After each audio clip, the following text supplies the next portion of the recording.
Hello बच्चों, let's read the question and this is a paragraph based question. So the paragraph is: density of a substance is defined as its mass per unit volume.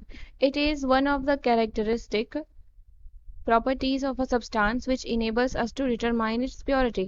A body having an average density greater than that of water sinks into it, while a body of average density smaller than that of water floats on it। यानी कि यहाँ पर दिया गया है कि density क्या होती है सब्सटेंस की, मास पर यूनिट वॉल्यूम होती है। कि सब्सटेंस का एक कैरेक्टरिस्टिक प्रॉपर्टी होता है जिससे हम उसकी प्योरिटी को डिटरमाइन कर सकते हैं। अगर कोई बॉडी है, उसकी एवरेज डेंसिटी अगर वाटर से ज़्यादा है तो वो बॉडी क्या होगी, वाटर में डूब जाएगी। लेकिन अगर कोई बॉडी है जिसकी एवरेज डेंसिटी वाटर से कम है तो वो बॉडी लिक्विड के ऊपर फ्लोट करने लगेगी। तो इसके बेसिस पर आपको एक क्वेश्चन पूछा गया है, the SI unit of relative density is, यानी कि रिलेटिव डेंसिटी जो होता है उसका एसआई यूनिट क्या होता है।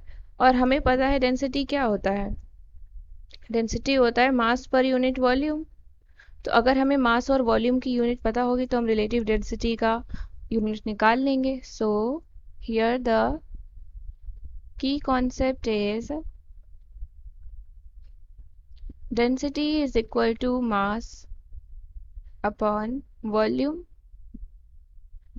So unit of mass क्या होता है, unit of mass होता है किलोग्राम और gram. And secondly unit of volume क्या होता है, यूनिट ऑफ वॉल्यूम हो जाता है हमारा मीटर क्यूब और सेंटीमीटर क्यूब। तो यहाँ पर क्योंकि एसआई यूनिट पूछा है तो यानी कि किलोग्राम और मीटर के टर्म्स में पूछा है, तो अगर हम देखें क्या हो जाएगा हमारा, डेंसिटी इज इक्वल टू हो जाएगा किलोग्राम अपॉन मीटर क्यूब। तो क्या हो जाएगा, दैट इज डेंसिटी की यूनिट क्या हो जाएगी, therefore unit of density is equal to हो जाएगा kilogram per metre cube. So option number A is the correct answer. I hope you understood it well. Thank you and best of luck.